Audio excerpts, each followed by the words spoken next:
Hello, I'm Piado, the host of Youthline Lungelai, a Burmese language podcast sharing stories of young people in Myanmar. This episode is in English because I wanted to share a story about a family I met who has committed their lives to the civil disobedience movement, or as we call it in Myanmar, the CDM. It is a non-violent movement of former civil servants who refused to support the military after it ousted the democratically elected government in 2021. The family I feature in this story is one of many who fled Myanmar into exile in Thailand, where they now struggle to survive and earn a living. Despite their incredible bravery in fighting against a military coup, they now live precarious lives in fear of a regime that will stop at nothing to silence anybody who opposes it. Last year, the regime enforced military conscription on all male between the age of 18 and 35.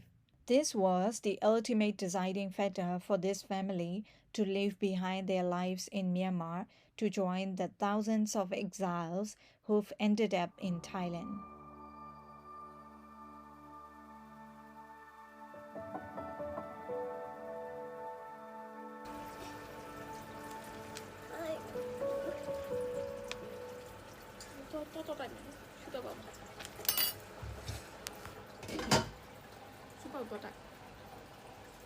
Early one morning, inside a one-bedroom apartment, a family begins their day. A mother and a father in their early 30s wake up their 3-year-old son. It's Songkran in Thailand, a festival to celebrate the Buddhist New Year. Back home, it's known as Tenjan.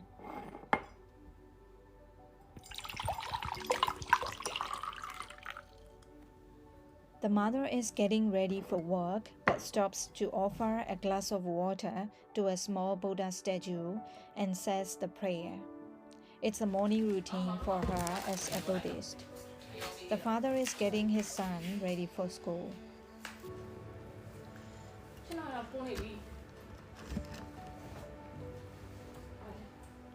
It's already 8 a.m., said the mother while preparing for work.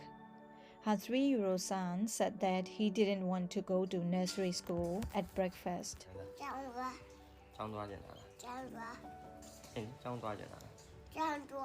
The father explained that there was no school because it's Songkran. Siama Kai is a teacher from Myanmar who fled here to Thailand from Myanmar after the military cracked down on the civil disobedience movement, or CDM, during the 2021 anti-coup protest. The CDM are civil servants who refused to work under the military after its coup that ousted Aung San Suu Kyi's National League for Democracy government on February 1, 2021. Siama Kai has a husband named Jean. He's a freelance graphic designer who works mostly from home. They have been living in exile in Thailand for over 1 year since fleeing from their homes in fear of arrest for their anti-coup activism. Every day, I wake up around 6 a.m. I cook, clean, and prepare my son for nursery school. I leave for work at 8 a.m., so my husband picks our son up at 3 p.m. I return from work at 3:30. So this is when I start to prepare dinner. At 6 p.m., we eat as a family, and I spend time with my son after eating. But sometimes I have to teach online in the evening. Once he goes to bed, I can work or study. Sometimes I don't go to bed until 1 in the morning. As a freelancer, Jin has flexible working hours. He mostly works when he is at home alone. I get him ready for nursery school every morning. I drop him off and take my wife to work. I start my own work when I'm back home around 9:30 a.m. Siama Kai worked as an assistant lecturer at the Education College for 6 years. She gave up her career after joining the CDM. The reason why I joined civil disobedience movement is because I know the military well. I know how they treat civilians. I have never heard of them caring for the country and its citizens. I cannot follow their orders. They committed atrocities against innocent civilians during the anti-coup protests.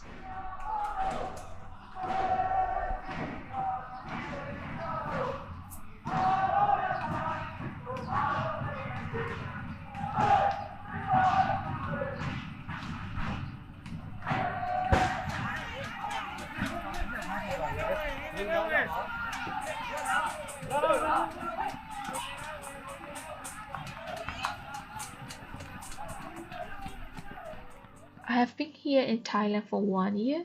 At first, I didn't have a plan to move to another country. I had a decent job in Myanmar, but after I joined CDM, I was removed from my position. My husband was also working in Myanmar.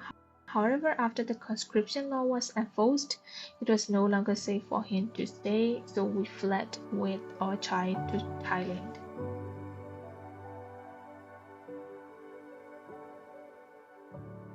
They were quite stable in their lives and careers in Myanmar, but there's no stability in exile. This predicament has brought uncertainty about their family's future. Military conscription now threatens Jin since he is conscription age, which is 18 to 35. We can pay a bribe to keep my husband from being conscripted, but how long would this work? We don't want to support the military. That's why we came here to Thailand.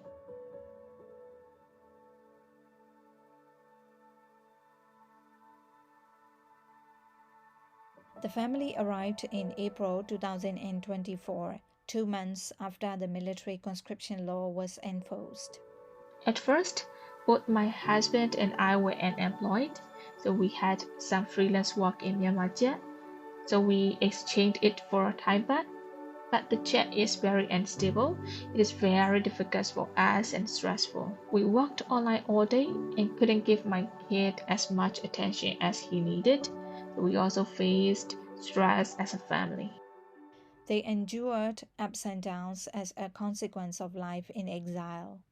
Now they feel much more stable in Thailand.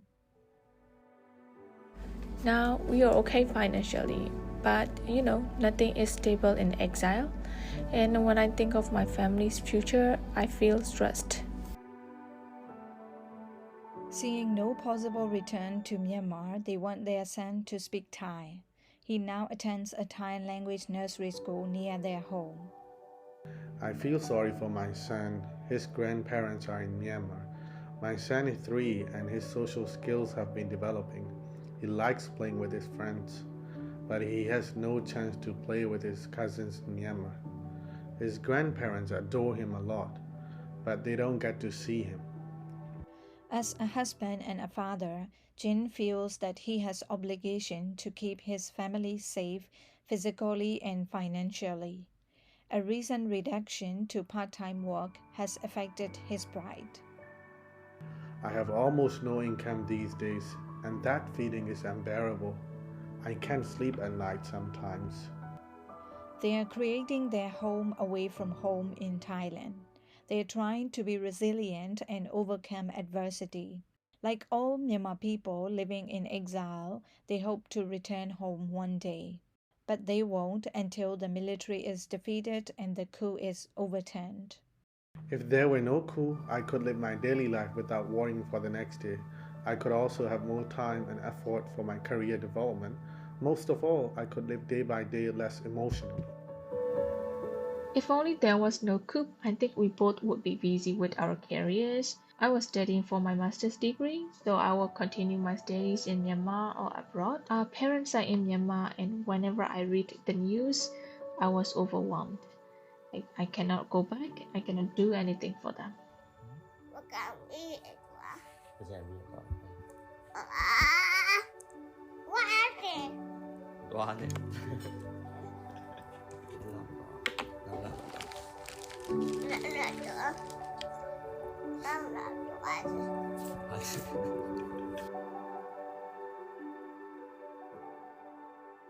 That was a story highlighting one Myanmar family's new life in Thailand. The civil disobedience movement has all but been forgotten in the shift from non-violent resistance to armed revolution following the 2021 coup.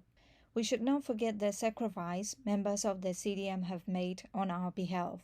I will continue to share their stories. If you have any questions or comments about this episode, please leave one in the podcast player. Thanks for listening. I'm Piado. To hear more stories like this, find and follow Youthline Lungelai on Spotify, YouTube, Apple Podcasts, or wherever you get podcasts. Bye for now.